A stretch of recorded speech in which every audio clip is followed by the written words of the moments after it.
Let's talk about sound effects and how they can make your stream, podcast even better using the built-in sound effects or your own sound effects using the touch-sensitive pads and Gigcaster. Let's have some fun. So Gigcaster has 8 pads where you can assign different sound effects to them.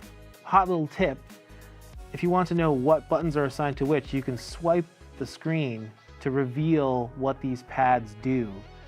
In this particular case, we have the default set of sounds, which is the snare drum roll, applause, orchestra,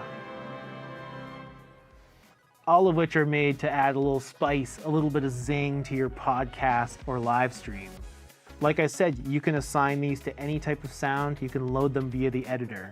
We know that 8 sounds is probably not enough, so we have 8 banks available for 8 different sounds in each bank.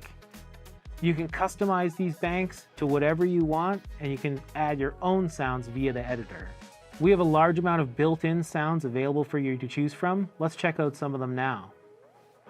Click the hamburger icon in the top right corner, and then select Pad. You have your 8 pads available to you there. Select one of them, and you'll see the file. So you select File, and you can scroll through all the different sound. There's some juicy favorites on here. Kalimba, jaw harp, marimba. Whew, we're gonna have some fun with that one. Whether you're using the internal built-in sounds or your own custom sounds, there's a variety of different ways you can customize these. You have one-shot or loop mode. You can have the buttons act as a momentary switch or a toggle switch. And then you can also choose the level of each individual pad. You can reverse it, you can add pitch and speed effects, all fun tools to take your stream or podcast to the next level. You can even take this a step further and add effects to the sound pads. Simply just press the channel button for sound pad, and in these you can add delays and different effects to further customize your sound pads. You also have the ability to duck the sound of the sound pads, say if someone's talking. Simply going to General, turn on ducking. That way, if someone's talking, if you hit the sound pad, it will duck the level until that person is done talking. Really good, so you're not super annoying with the pads, but you're making just enough of an impact to make it a fun stream or podcast.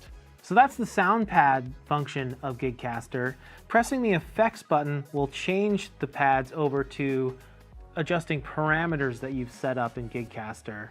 What's really, really neat about Gigcaster in this particular regard is you can have multiple parameters set up per pad. All you do, press the hamburger icon in the corner, press Pad, and in the Effects Pad menu, select a pad, and you'll see you have 4 different functions that you can assign per pad, A, B, C, and D.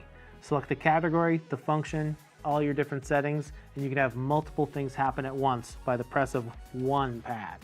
If you're a streamer and you're using a program like OBS Studio, you can actually send MIDI messages via these pads as well. So if you want to trigger scene changes in your stream, using these pads is a very simple and effective way to do that very quickly. So that's the touch pads of Gigcaster. They're a fun way to get creative, add a little pizzazz into your workflow, and it's just a great way to express yourself and have a little bit of fun with whatever it is you're doing. So thanks for watching. Have a great day.